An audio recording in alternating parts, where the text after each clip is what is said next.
Thanks for planning your activities with SignUp. In this quick video, we'll show you how to create a group page, your all-in-one hub for organizing multiple signups. A group page is a custom landing page where you can share links to multiple signups in one place, making it easy for participants to find and join activities.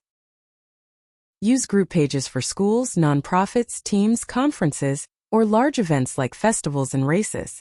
Let's get started. On your dashboard, scroll down and click Create New Group Page. Enter a name and description, and remember, everything is editable in real time. Just hover over any section to make updates. Next, upload your logo or background image. Choose square for logos and choose rectangle for banners or photos.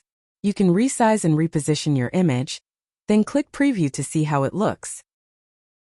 Next, it's time to add your signups. Select any signup where you're the primary or assistant organizer, or use a shared plan to include others. You can even add the same signup to multiple group pages. Reorder your list by dragging and dropping, or use the quick alphabetical sort button.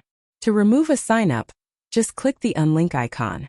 Click Next to share your group page via email, link, social media, or even embed it on your website. Back on your dashboard, use the three-dot menu to preview, edit, deactivate, or delete your page. Group pages update automatically in real time, so participants always see what's open and what's full. Signups without any future dates planned are not shown on the group page, even if they are linked. These signups will reappear instantly when new dates are added. From the My Tools tab, you can send messages to everyone across your group page, and max-level premium members can run activity reports by group page. With group pages, you can keep everything organized, easy to share, and simple for your community to engage. Get started today at SignUp, the easiest way to bring people together for everything you organize.